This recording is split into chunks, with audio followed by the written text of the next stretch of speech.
4 reasons untrained people are more capable in street fights. Now, it may seem counterintuitive, but there are a number of reasons why untrained people have an advantage in a street fight. So keep watching.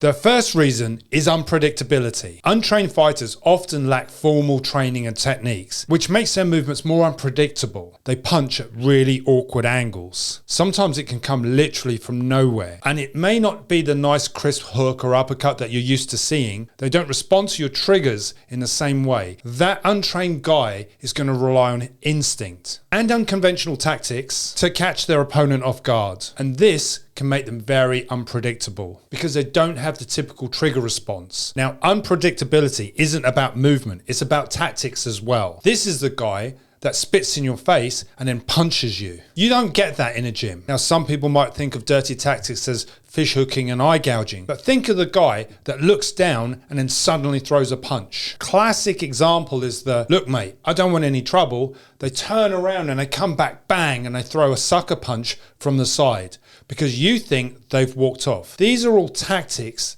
that the untrained learn from experience. And this is why quite often they're more capable, because they don't follow the rules of movement that you're used to. But more importantly, someone who's untrained, their movement will be unpredictable by virtue of the fact that they rely on pure instinct. So how do you defend yourself against someone who's unpredictable? Well, as always, you try to look for patterns of movement. Pattern recognition and behavior is important. If you can try to identify the way that they're moving, little twitch factors, for example, does he scratch his nose? Does he look away? Does he repeatedly adjust his clothes? Does he look like he's getting ready for action? All of these things are natural human behaviors that are obvious that someone's getting ready to throw a punch, pull a knife, getting ready to attack you. Not only should you try to defend yourselves from awkward positions, falling off balance, awkward angles, sitting in a chair, you should also train in worst case scenarios of surprise. I know that's obvious. The one thing that you may notice in an argument with a stranger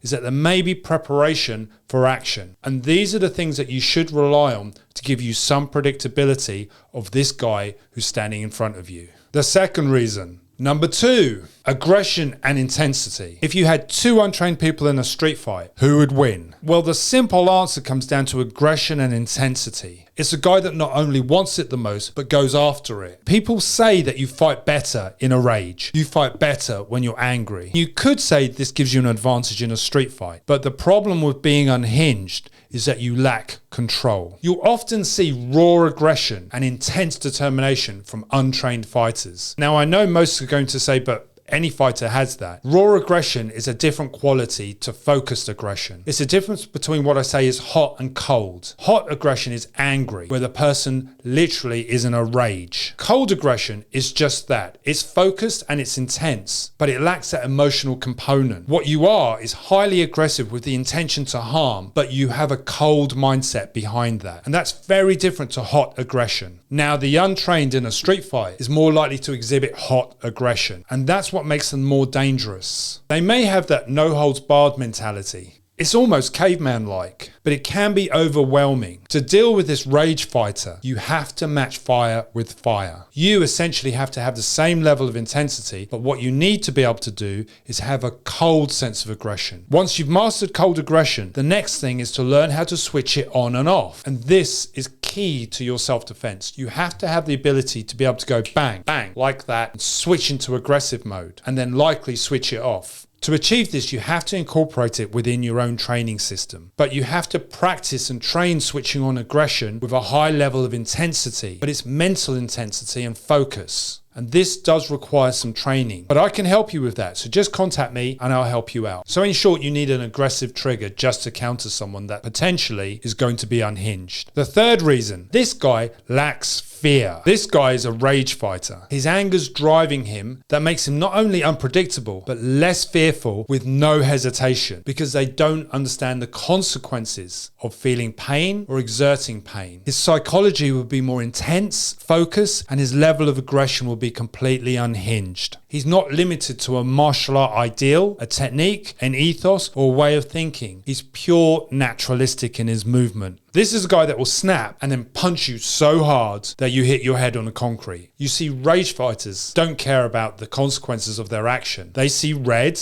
and they want to destroy. Those are the guys that when they hit you and you fall, they stamp on your head. So the fourth reason is size and strength. Simple physicality can make a difference in the street. With someone that's untrained, their immediate advantage is to use their size and strength. This dude isn't picking a fight on anybody that he knows he can't beat up. Put simply, nobody picks a fight if they know they're going to lose. So if this guy's untrained, he has a reason to think that he can dominate you. And that's often because of his size and strength. This guy is going to pick on someone that's smaller than him. You see, trained fighters will fight anybody. So in that sense, the physical attributes that the person has will play a role in a street fight. I know suggesting size and strength gives someone an advantage, but it's the way that someone uses their size and strength. You see, an experienced fighter knows that they have to limit the amount of strength that they have. They have to control their gas tank, because if they burn their rocket fuel straight away, they're going to be vulnerable. Untrained people don't have that level of experience and understanding. So when they use their strength, they use it to its maximum capacity with immediate effect. And that's very different to skilled fighters, who tend to be much more conservative in the way that they use their energy, because they know that the fight can go a lot longer, and they also understand the consequences of actually losing energy and being helpless as a result. In that sense, if you're facing someone that's untrained, if you can weather the storm,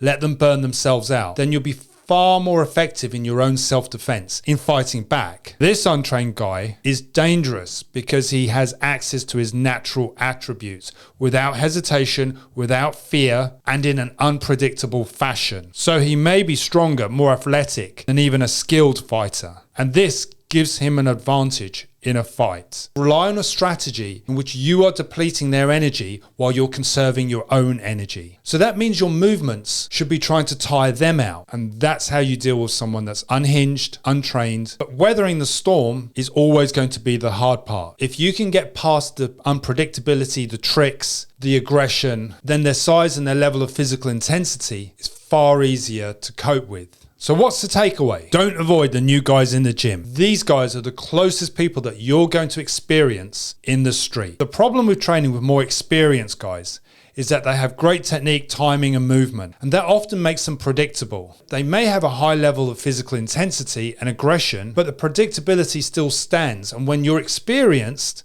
you become accustomed to that. But it's the untrained guys that offer the most valuable, transferable skills to the street, because these guys are going to be so unpredictable, because these guys can't control their punch. They don't know if they're hitting hard. Worse yet, when they grapple, these are the guys that use all their strength and think that they're not. I'm not saying that skilled fighters don't have an advantage in a street fight. What I'm saying is unskilled fighters have a natural advantage, perhaps because they lack the expectations of their behavior. You see, skilled fighters have certain expectations on what they expect to happen when they throw a punch or a kick. But the untrained lack any expectations on their behavior. And because of that, they have a natural advantage. Their thought process is far quicker, their level of aggression can be more intense, but the most important thing to note is that they are very, very fluid in their actions. And that gives them a natural advantage. So when you're training for self-defense, try to train with the least experienced person in the gym, because they'll give you the most unpredictable experience that's like what you're going to experience in the street. Thanks for watching.